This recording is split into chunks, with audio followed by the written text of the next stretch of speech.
Hello, everyone, and welcome to what is going to be you prospective students out here. My name is Dr. Rohit K. Dasgupta, and I am the program convener for the MSc in Creative Industries and Cultural Policy. And I'm joined today here with two of my colleagues, Dr. Nikki Kane and Dr. Mike Lim. And what we're going to do today is through a very brief presentation about what this program is all about, what you can expect to get from this program, give you a little bit of an idea about the kind of course content that you will be accessing when you join us, and finally, to take some questions from all of you later on today. So,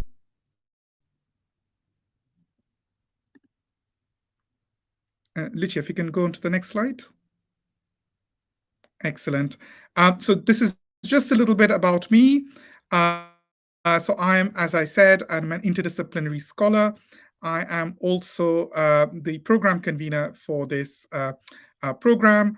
My research interests are quite varied. So I work on South Asia in areas of communication and social change, on cultural industries, Indian cinema, digital culture, queer identities, and politics. But in addition to that, I also have a background in politics with policy development and implementation of that policy, especially in the areas of cultural policy, equalities, and social justice and integration. So a little bit about the program itself. So next slide. So what is this program about? It is quite an interdisciplinary program, as you are already aware, and it's going to give you key grounding in different disciplinary areas, such as economic, cultural, and policy forces, and to understand how these economic, culture, and policy forces shape the development of creative industries. One of the things that we are very proud of in this program is that you're going to be learning about all the different varieties of the cultural and creative industries.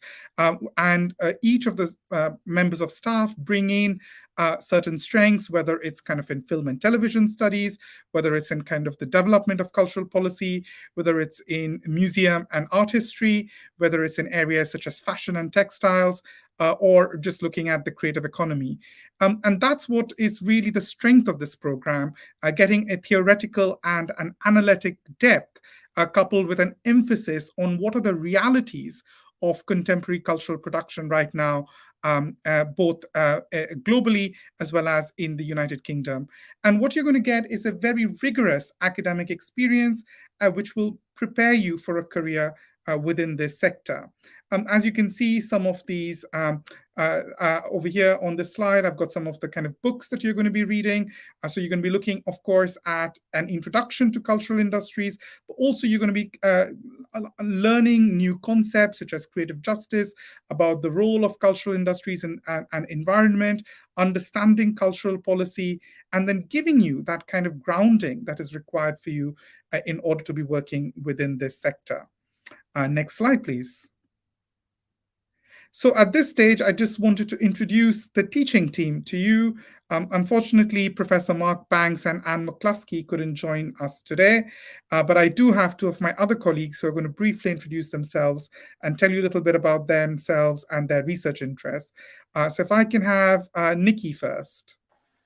Hello, so my name is Nikki Kane, and I contribute to a few different parts of the course. My background is in art history, contemporary art, so a lot of my research is focused on institutions, cultural production, cultural labour, so lots of things that sort of join into different aspects of the course. Thank you very much for that, Nikki. Mike. Right. Hi, I'm Mike, and my area of research revolves around the film industry and creative cities and the broader area of cultural and creative industries and cultural policy. So I teach primarily research methods, but we'll also be co-teaching a new module, which we'll briefly describe later on creative cities. But yeah. Excellent. Thanks a lot for that, Mike. Next slide, please. So one of the things and kind of the questions that I've already started receiving from a lot of you on email is, what will you learn? So a typical program is going to have 2 semesters and a dissertation. In the first semester, you're going to be taking one of the core courses, which is convened by myself, which is called Creative Industries and Cultural Policy. I will be taking you through some of the course content later on in this presentation today. In addition to that, you're going to be taking two courses from the Adam Smith Business School. One is called Managing Creativity and Innovation, and the other one is called Project Management. So both of these courses are also core courses for you, but they are delivered by the Adam Smith Business School. Again, this speaks to very much the interdisciplinary nature of this program that you're coming into. In semester 2, you're going to be taking, again, one core course, which is called Creative Lives and Cultural Industries, which is taught by Professor Mark Banks, which is going to tell you about what it is like working in the creative industries itself. And you're going to be hearing from a lot of practitioners within the creative industries talking about their experiences. And you will also be doing and learning a lot about actual policy making. You're going to have a go at kind of critiquing existing policies as well in this course. In addition to that, in semester 2, you're going to have to take one optional course. Again, in the next slide, I will take you a bit through what those optional courses are.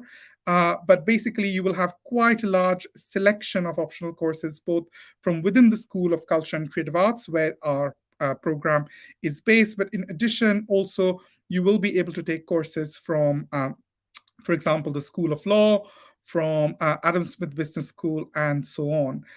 The other course that runs across semester 1 and semester 2 is research methods, and I will ask Mike to speak very briefly on that. Right. So research methods runs for 2 semesters, so across 1 full year. It will provide you with an overview of the research approaches, in particularly the most common research methods that are used in the study of creative industries and cultural policy. So we will be tackling about, interview, focus group discussions, some quantitative techniques as well. And basically that will help prepare you for your dissertation, which you will be doing during the summer term and right after you finish all the taught courses. That should be it, Rohit. Yeah, and I think the other thing that I would probably add to that is that, again, within the research methods course, you will be learning about variety of different research methods. And by the time you come to do your dissertation, which is what a lot of our students currently are doing, you will be able to choose the kind of research methods that are most relevant to your project. So, from whether it's using surveys and questionnaires, whether it is taking a more kind of a textual studies approach, whether it's content analysis, whether it's ethnography. So the research methods course is really very key in terms of learning the tools of the trade, as we would say, in that you would be then applying in your final dissertation. So that's really the final thing, really, in the slide is the dissertation, which is kind of the final element of this program, which is a very independently designed project that you will get to choose in consultation with a supervisor that you are going to be allocated. Our students do a variety of different kinds of dissertations, variety of different topics, sectors, regional regional expertises. And in the last slide, I will take you through some of these different dissertations that we've had over the years. But that's really going to be one of the key things. And it's also in some ways one of the most kind of fun things for students to do, because this is where they really get to choose a topic that they're really passionate about, that they really want to go and do more in-depth research on. Next slide, please. So as I was saying, that in semester 2, you will also be taking an optional course. And we have a variety of optional courses that is offered by different schools. So for example, 2 of the courses offered by the Adam Smith Business School is Digital Transformation and Internationalization of Small and Medium Enterprises. The School of Law offers an optional course in Intellectual Property Law. Again, you don't need to have a background in law to be able to take this course, but it is going to teach you about some of the key issues of intellectual property in relation to the creative industries. The School of Culture and Creative Arts also offers 4 different courses that you would be able to take. So the first one is Cultural Institutions, which is a very new course, which we haven't taught yet. So you would be the first cohort of students being able to take this. And I've got Nikki, who's going to tell you a little bit about this one.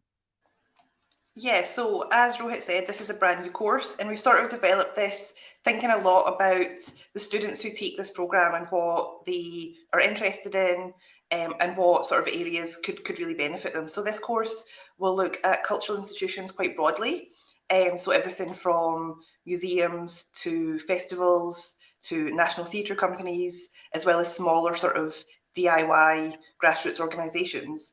And it will really give you an opportunity to think about how institutions work practically, but also how they sort of fit between shaping policy or interpreting policy, as well as the practice that really happens on the ground. And again, across the cultural and creative industries. So yeah, sort of museum-based things, visual arts, but also dance, theatre, and so on. Yeah, and Nikki, I wonder if you wanted to say a little bit about, all the different kinds. I think one of the things students are always kind of asking is, when we talk about cultural institutions, and there's so many different sectors, which kind of institutions are they going to be learning about? Do you want to just give them a little bit of a flavor of that, maybe? Yeah, so I mean, one of the first things will really be sort of museums, but also thinking about the breadth of museums. So things that are focused on cultural heritage as well as contemporary art and design. But also thinking about theatre, DIY theatre, national theatre organisations, touring organisations, and similar to that, there's dance and so on. Thinking about institutions that are maybe sort of lobbying on behalf of things like craft and so on. So really thinking about a lot of those, and then starting to think as well about the institutions where we start to sort of see cultural work, so cinemas, specialists, screening places. So really trying to touch on kind of all those industries and all those sorts of scales, whether it is a very small community focused local organisation, or something that is, a national or international touring festival or something. Absolutely. And I think the key thing as well for students to know is it's very global in content. So, you're just going to be learning, as Nikki said, you're going to be learning about local organizations, national organizations, as well as international organizations, and across the breadth of the different kind of cultural and creative industry sectors that we have there. Then the next one we have is Creative Cities and Cultural Regions. Again, a brand new course, which you will be the first ones to take. And I've got Mike, who's going to tell us a little bit about that one. Right. So this one will be co-taught. There will be three of us teaching this. So Rohit and Mark and myself will be covering this. It will cover mostly about, look at cultural policy, how cultural policy fits into the different strategies are, for reimagining and regenerating cities and regions or even districts, for instance, so the different creative spaces from across the world. So it's not just necessarily just looking at the UK context. For example, we can also bring in our research when we discuss these concepts, such as in my case now, I'm doing something on creative districts in Thailand. We'll be looking at that, how that develops and how they process things in terms of their cultural policy and strategies into the making of a creative city in the long run. So yeah, we'll be examining those different things for this particular course. I'm not sure if you want to add something else, Rohit. Well, I guess the only thing I would add is the fact that, again, we are doing this course in the UNESCO Creative City of Music, which is what Glasgow is. I think is quite key. And another component of this course is there is some field work involved in the course. So we will be keeping the numbers a little bit low on this. So, it's going to be first come, first serve. So, if this is something you're really interested in, learning about urban policies, learning about how cities and regions, are using culture as means of regeneration, but also critiquing it, kind of as Mike said, about issues around gentrification. What does it mean to build cultural spaces like this? So one of the things that we are going to be doing in this course is also take you on this bit of a cultural tour of Glasgow and see Glasgow as a cultural, as a UNESCO creative city. We also have two other courses offered by the School of Culture and Creative Arts.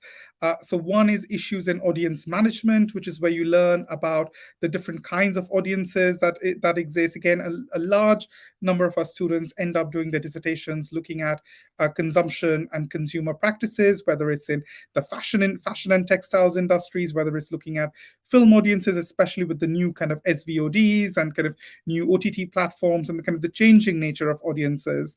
And the issues in audience management is also quite media based. So if that's an area of your interest, looking more at media audiences, then that would definitely be the kind of course to do.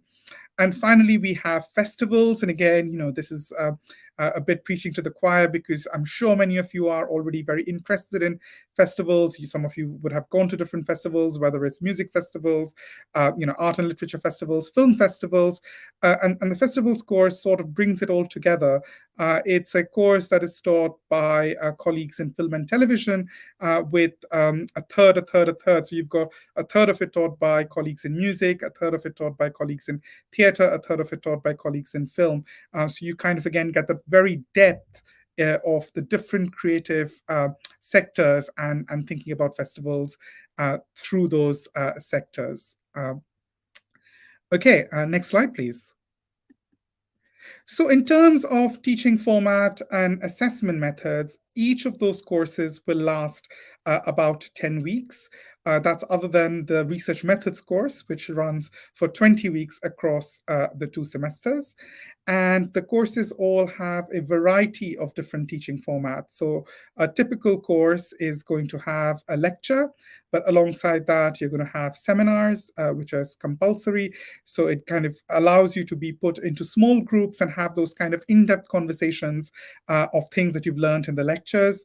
You will have a number of guest lectures. We are very fortunate to get quite high-profile guest speakers all the time across all our different courses. You're going to have tutorials. You will be expected to group work. There is presentations, both kind of assessed presentations as well as unassessed presentations within the seminars. There is also academic writing support that is available through the university. And at some point, we'll try and put that into the chat box, so you will be able to see what kind of academic support is available for writing. And a lot of our students, especially international students, do partake of that support that is available. In terms of the assessments, again, we use a variety of assessments. There are no exams on this course, but you will be writing a variety of essays, some very long essays of 4,500 words, some shorter essays of 3,000 words.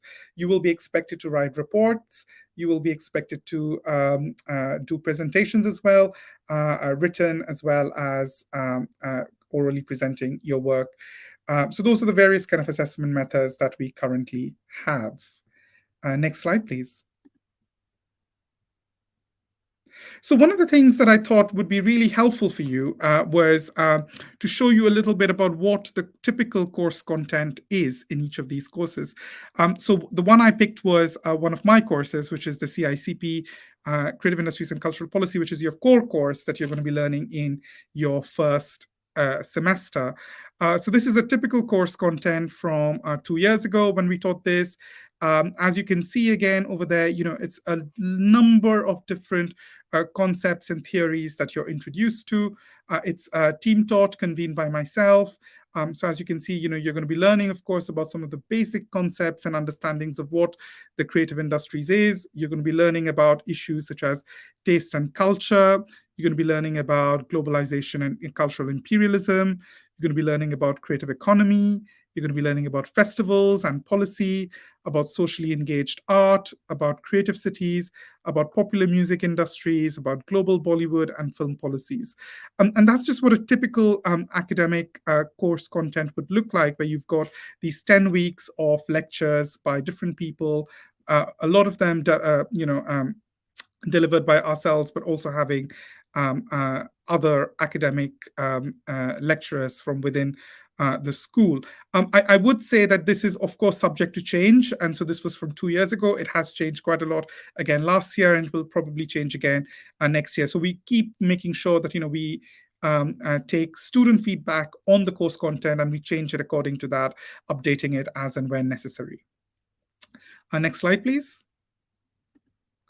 And as I said, we've also been really, really fortunate on this program that we have been able to get some really high profile guest speakers to come and speak to our students who are from the industry, but also policymakers. So, for example, we've had speakers such as Lord Wilf Stevenson, who is a peer in the House of Lords, but also used to be a senior policy advisor to the former Prime Minister, talking to us about how laws get passed, how policy gets made, and especially again cultural policy.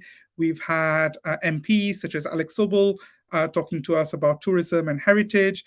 We've had deputy mayors of London speaking to us about the cultural and creative industries in London, and we've also had speakers from who are film journalists, who are working within museum sectors, to come and talk to us about their work, whether it's kind of curatorial work, whether it's programming work, or whether it's kind of film journalism work. And again, this is just for one course, which is the Creative Industries and Cultural Policy course. And you will have a very similar experience when you're going to be doing creative lives, when you're going to be doing research methods, when you're going to be doing cultural institutions, where it's going to be a combination of both academic lectures and seminars alongside hearing from people with industry and policy background. Next slide, please. So as you can see, this is a very academic program, but it's also very interdisciplinary, very intercultural and international curriculum and design. A large cohort of our students are international students, and so we make sure that the content that's being taught to you is pretty global. You're not just learning about creative industries and cultural policies from the United Kingdom, but you're learning it from across the global south, across North America, and across all the different regions, in understanding how the creatives and cultural institutions actually work. Our staff is very international, with very international expertise. As Mike said, currently he's working on the creative industries in Thailand. We've got different members of staff working on different regions of the world. And you will be getting all of that very much within the course content. And it's very research-led teaching. So, it's not like we do our research separately and then come and teach you something different. Very much what we are also researching is what we will be presenting to you. And so you're going to be at the edge of the kind of cutting edge research and learning about it. There's a lot of very hands-on research training, as you've seen from the research methods course that we just discussed. Next slide, please. So I thought it would be really important and useful today for us to spend a little bit of time on the dissertation, because for all students, it's kind of been the highlight of their program in kind of being able to choose a topic of their own choice, something that they're really, really passionate about. You're going to be, students use a range of different research methods taught during the program. As I said, some students have done very kind of textual and analysis of policy documents. Some have gone out and done like proper ethnographic fieldwork, interviews, focus groups. We've had students who've done some really, using very high data of content analysis, students who've been using all the different kinds of research methods that's available. And you're going to be working very closely with the supervisor. So around, I want to say April, is that, Mike, if you nod your head, when you're allocated a supervisor? So around April of the academic year, you will be allocated a supervisor, and then you will have around 3 months to work with your supervisor in writing this dissertation, this kind of major piece of research work that you will have designed, you will have thought of, and you will be working closely with the supervisor to deliver. And unlike any of the courses, which is very, very taught, this is research-based. So, you're doing this work independently with your supervisors, providing you with the necessary support, reading your work, providing you with that kind of pastoral care that's required in order for you to progress through this. In terms of some of the dissertation topics that we've had previously, as you can see, we've had students who've been working on development of China CCI, looking at creative clusters in Beijing and Shanghai.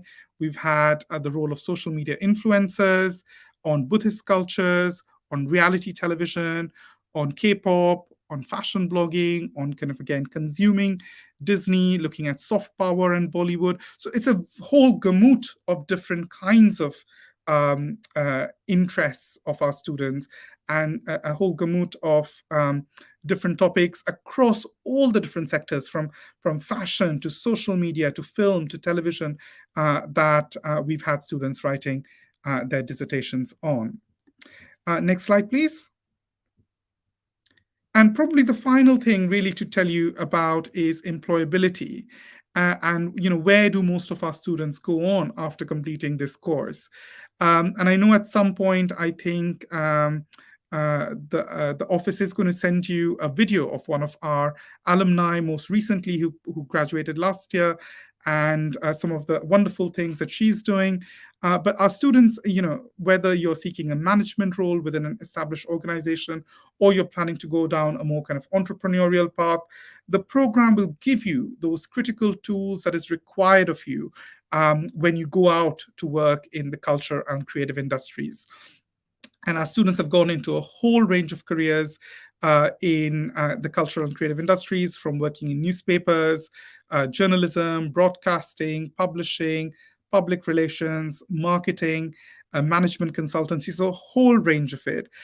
In addition to many of them converting their PGTs into PGRs, so going into a research route, doing PhDs and academic careers as well. So again, if that is an area of interest for you, we'd be very happy to work with you through your dissertation period in trying to develop you for an academic career as well, if that's what you want.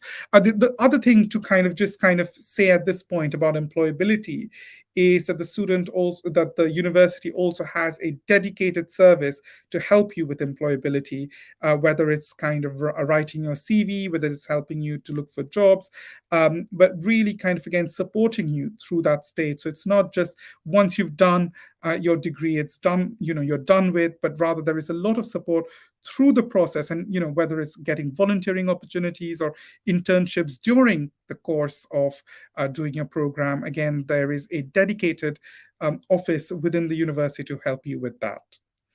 So I think that's about it from me in terms of this presentation.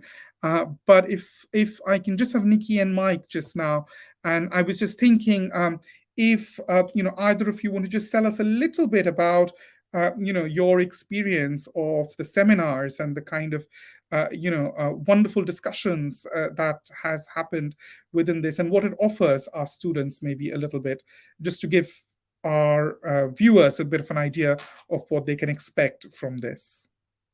So I don't know, Nikki, do you want to go first?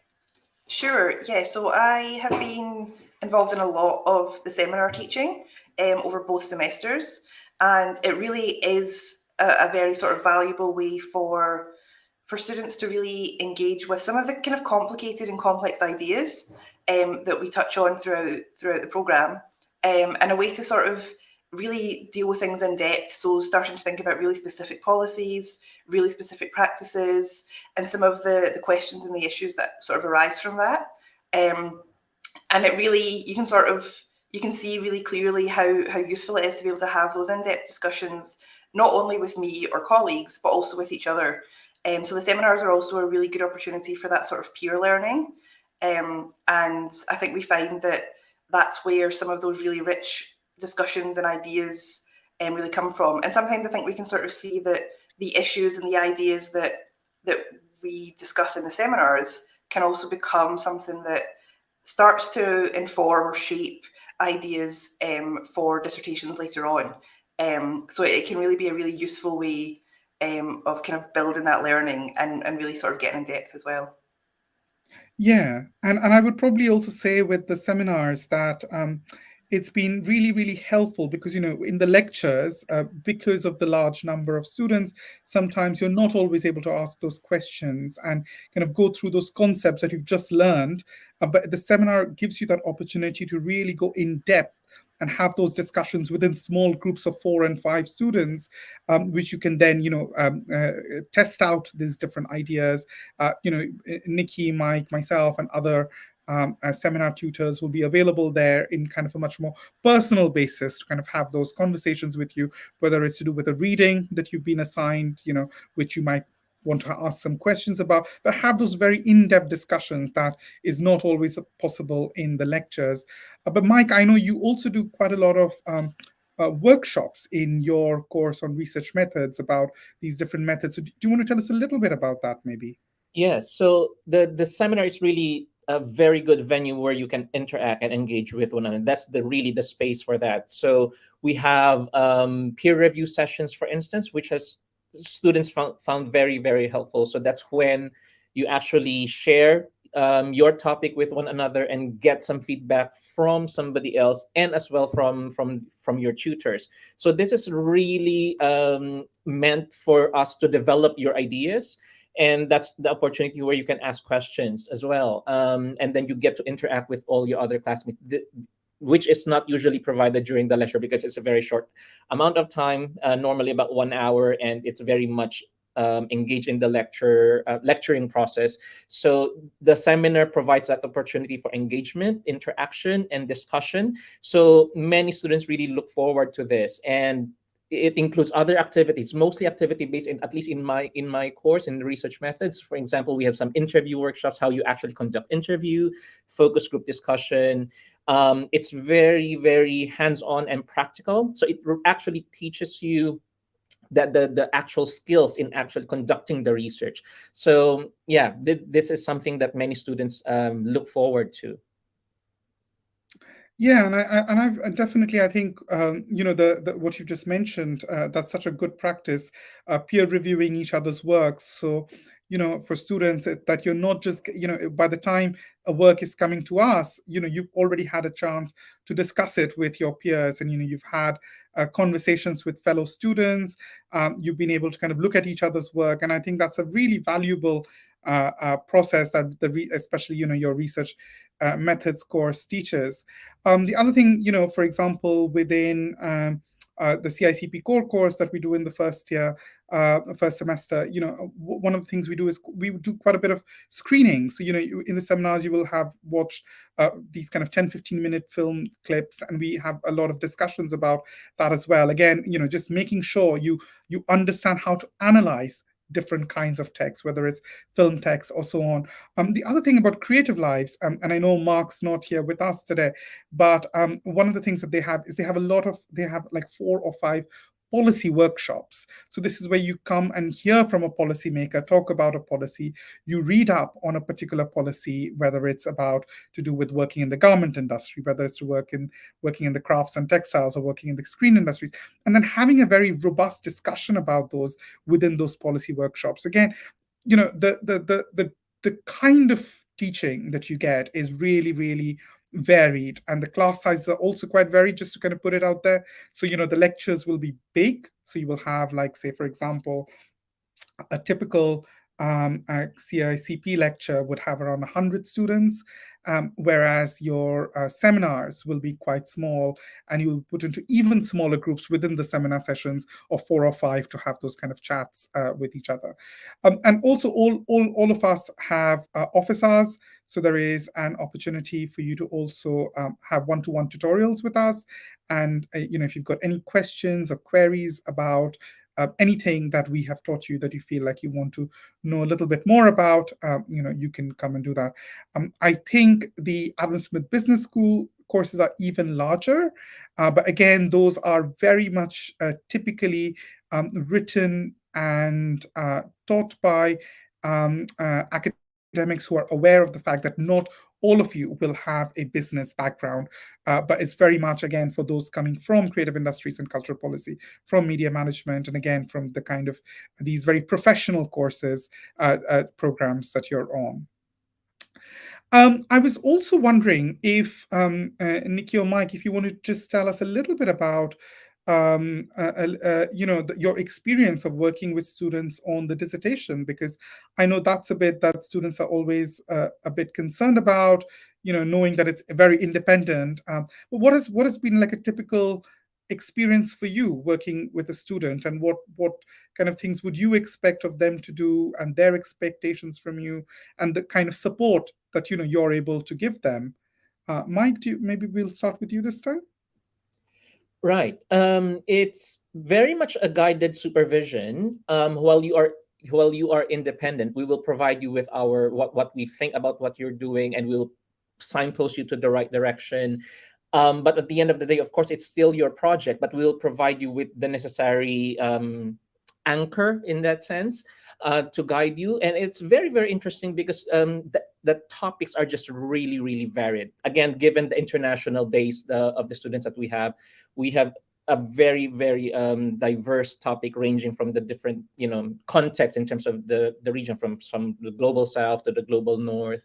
And we also have, again, based on the supervisor's research interest, you will be allocated a supervisor that is somewhat very much relevant or directly related to the supervisor's research expertise. So you can be assured that you are being guided properly in that sense. And yeah, so most of the time the students feel a bit nervous at the start, basically because it sounds like overwhelming. It's like a big project. But again, once you are in there, you get into the consultation period with your supervisor, and students find it more a bit manageable in that sense.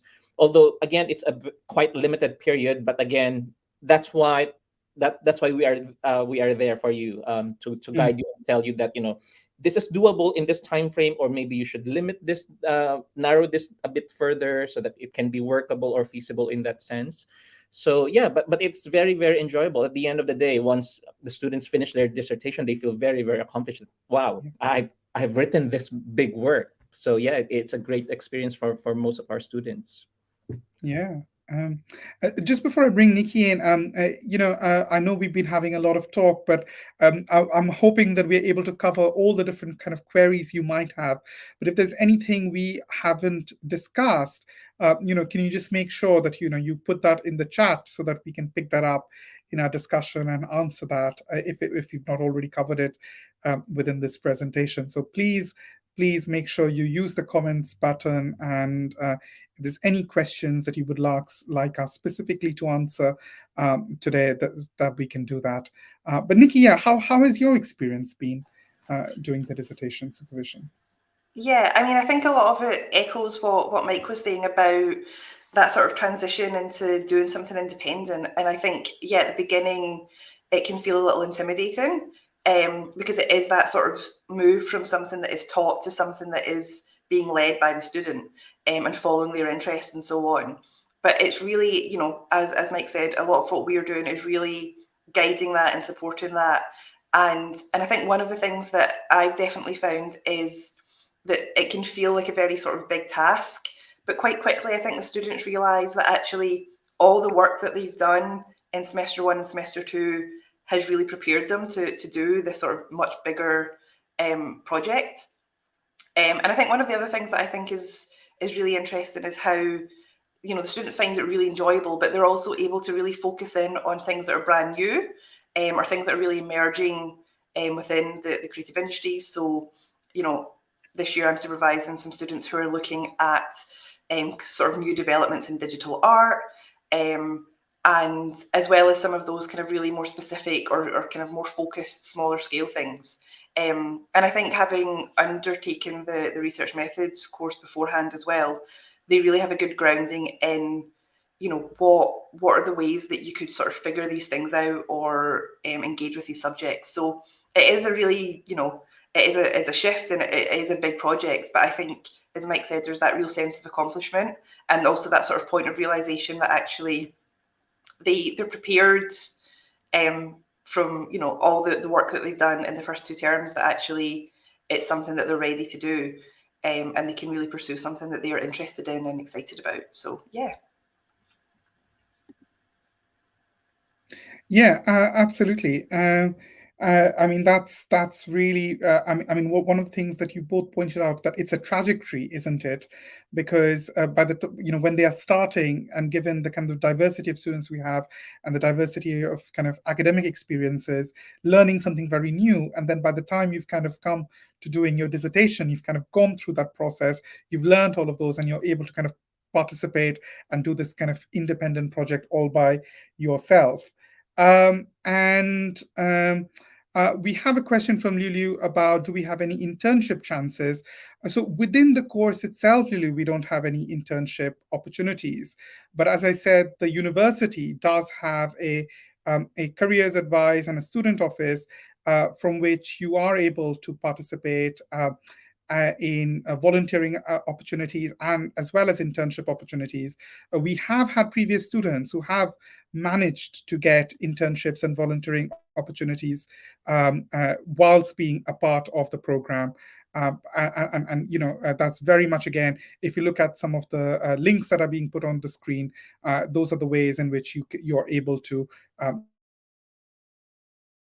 get those, and there will be support for you in terms of whether it's your CV or kind of knowing how to go and do those interviews that will help you to get those. But we've had several students who have gone on and done internships and volunteering opportunities whilst doing the course. I was wondering, I know we are kind of running out of time, but one of the things, because so many of our students are international, do you want to tell us a little bit about the kind of Glasgow as a city itself? I'm probably going to go to Nikki because, I mean, many of you will not know, but Nikki was actually a student of Glasgow University before she became a lecturer. So Nikki, do you want to tell us a little bit about both your experience as a student here, but also, Glasgow is a city. It's a beautiful city. I mean, I can say a lot about it, but you as a student, and then kind of this transition. Yeah. So as Rohit said, I was an undergraduate student here, and then I have done some international work and studied in other institutions in Scotland, and then I'm back here, and it's a really incredible city to be in terms of studying anything to do with culture, creative industries, arts, anything like that. I think, as we've sort of mentioned so far, there's a real sort of music enthusiasm in the city. So it is a sort of UNESCO city of music and so on. But we really have such a rich breadth of practices kind of across arts and culture. So we have a really strong visual arts and contemporary arts scene. We have some great museums. We have really great film festivals. Some of them are really specialist and some of them are sort of broader that bring in, international guests and so on. We have obviously all sorts of music, from classical to pop music, a range of venues, as well as sort of, kind of emerging fashion. We have a lot of sort of DIY culture. It's a really sort of rich place to be and to study and to engage with the city. And I think that's something that was definitely my experience as a student, but I think also the students who, have joined this program and who have come from other countries, they really enjoy being part of the city, and there's such a lot to really get embedded in, whether that's attending film festivals, music events, all sorts of things, but also, whether it is, volunteering as part of a film festival, or, meeting other practitioners or policymakers or so on. So it really is a really sort of rich city, and the university plays quite a big part in that. So even aside from the whole city, the university itself, we have, an incredible museum, an art gallery. There's regular music concerts. There are screenings. There's so much happening that it really becomes a way for, I think, especially on a program like this, for you to really see the things that you're studying and the ideas that we're discussing, to see them in practice, and to sort of bring some of those experiences back into the classroom, and sometimes that might inform your own research paths or so on. So yeah, it's a very rich city to be in. So yeah. Yeah, and just on that, and one of the things we said was, a lot of our course content changes based on student feedback. And for example, this year, one of the things that Nikki didn't talk about was that she did a tour of our museum with our students from this year's CICP cohort, taking you to the Hunterian Museum, which is the oldest museum in Scotland, and kind of taking you through one of the exhibitions and understanding the politics of curation and the politics of display. So those are, again, kinds of things that you will get in this course, but also, the city itself becomes a mode of inquiry for us. So yeah, definitely, it is a very, very beautiful city. And I wonder if Mike, you want to tell, because you're probably the newest to the city amongst us. What has your kind of experience been of the kind of student community and the city? Yeah. I'll probably just add that that you won't run out of choices. You will probably receive updates and several events and activities, and you won't run out of choices of what to go. And we really encourage you to take advantage of these activities and events because again, being taking up creative industries and cultural policy, being in that area and seeing what's happening out there within the city of Glasgow is really, really enriching.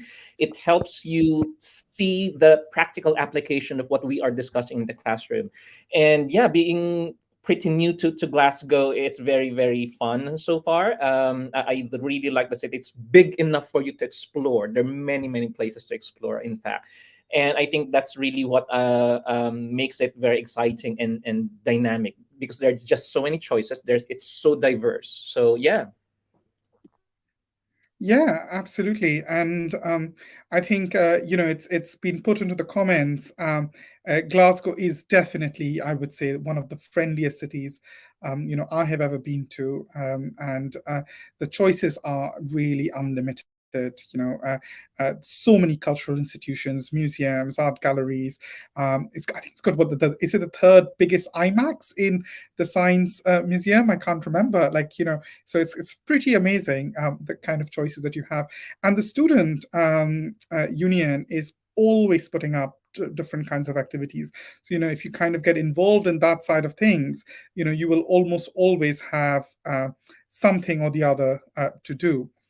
So I think we're going to try and wrap up now in the next few minutes. So if you've got any final burning questions, could you please put it in the chat in case we haven't covered it, so that we can do that. But I guess the final kind of things to just say is that one of the things about this program is that it is a very interdisciplinary program. We get a very large number of international students on this program. You will have, as you can guess from what we've said, you get really interdisciplinary content. Whether it's learning about the creative economy, whether it's learning about the different kinds of creative and cultural industries, whether it's learning about how policy gets made, how policy gets implemented, about understanding global cultural and creative industry policies. You will get the whole range of it about working in the industries. One of the big things, of course, Mark wasn't here today, was about what is it like working within the creative industries itself. And then finally, of course, given the range of optional courses you have, whether you're interested in the legal side of things in the creative industries, whether you're interested in the business side of things of the creative industries, whether you're interested in kind of audience side of creative industries, you can again choose what area you want to concentrate on from our optional courses on offer. So we do hope that this has been an exciting and a useful conversation with you all. If there is any questions that you have around academic content, do drop me an email. My email was in the first slide. If you have any questions about admissions, then I know it's been popped into the comments. Make sure you get in touch with the admissions team to discuss your applications. But with that, I think unless there's anything Nikki and Mike wants to say, I think it's been a good day, and we are going to be very excited to welcome you in September of this year onto this program. So thank you very much for that.